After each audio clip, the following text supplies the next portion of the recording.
At the risk of turning into that old guy that says, you know, when I was your age, we walked uphill both ways, barefoot in the driving snow over broken glass. At the risk of being that person, I do want to tell you a little bit about what the world was like when I grew up in the 1980s versus how it is today. Specifically, I want to tell you one lesson I was taught over and over and over again as a child, which seems to be the direct opposite of what children are being taught today. And there was this phrase I was taught, which was, "Sticks and stones may break my bones, but words will never hurt me." And my parents, my teachers, all kinds of people growing up told me that if someone makes fun of you, if someone says mean things to you, that was something you repeat to them. You say, "Sticks and stones may break my bones, but words will never hurt me." And that's a very silly phrase, yes, but it's also a very powerful phrase. Because by saying that, you're saying, look, you can say what you want. I know who I am. I know what I'm about. And you have no power whatsoever to affect me. Such a powerful statement because you're saying, I'm in control of my own self-esteem. I'm in control of my own self-perception. And your words are irrelevant to that. It's taking control of your own life. Nowadays, I think kids are being told things like, you know, he made me feel bad. He made me feel like I'm less than of a person, right? If I ever said that, if I said to my dad, he made me feel bad about myself, he'd be like, no, he didn't. You made you feel bad about yourself. You allowed him to make you feel bad, right? There was this idea that you have control over your own life. There's this idea that you are responsible for your own perception of the world. You're responsible for your own view. And you're not this like easily manipulable thing just at the mercy of the winds of fate to be blown whichever direction they want to put you. So say what you will politically, I'm not even going to address that. But on a personal level, if you want to succeed in this world, one of the best attitudes you can have, one of the strongest positions you can take is the position that you are in control of your own life and you're in control of your own destiny. Okay?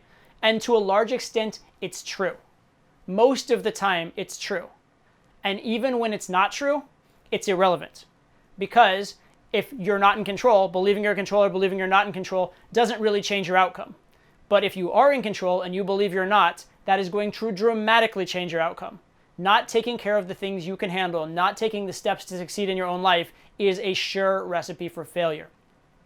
And so I think it's incredibly damaging from my own personal experience over nearly 40 years and what I've seen the world as like and the character that was built through adversity throughout my childhood versus what I'm seeing in a lot of the issues children are having nowadays.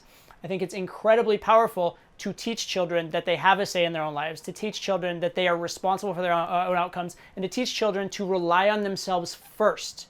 That's not to say you should never go to an authority for help. That would be silly. That's not to say you should never ask for help. That would also be silly.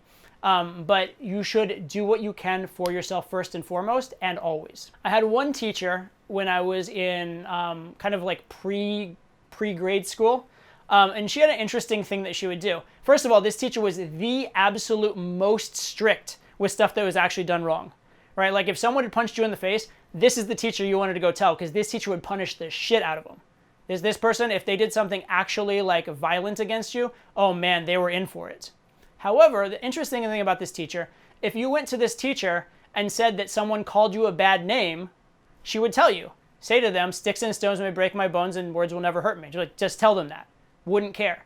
And if you actually tried to make a big deal of it, she quite likely might punish them for saying the thing and might also punish you for being a crybaby, which I think is very, very interesting. It's not a punishment that would fly today. She'd probably get fired for that today.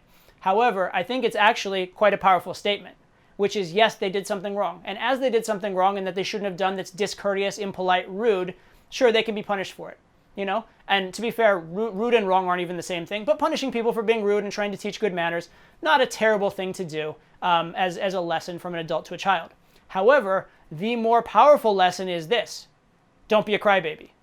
Take control of your own outcomes, take control of your own life, and be a little bit strong, right? They said something to you, so what? Where's the bruise? Where's the scar?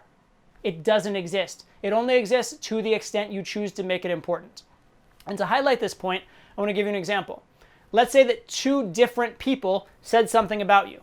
Maybe a stranger says a slightly negative thing about you, and then on the other hand, someone who you have a crush on and really wish would like you says that very same thing about you. One hurts a lot more than the other, right? The stranger, who cares? The person who care about their opinion, the crush or maybe a teacher or a parent, says the very same thing to you, that's going to hurt tremendously more. Well, the same thing was done to you. The same act was done. What's the difference? The difference is in how you're interpreting that act. Yeah, the difference is in how you're allowing that thing to affect you. The difference is in the meaning you're assigning to it. And the key part there is that you are assigning to it. It does not have that entity of meaning prior to coming into contact with you. You are endowing it with meaning. And so, again, sticks and stones will break your bones. There's a legitimate injury there. There's something that legitimately is damaging and needs to be healed. And you can see it. There is tangible evidence of it.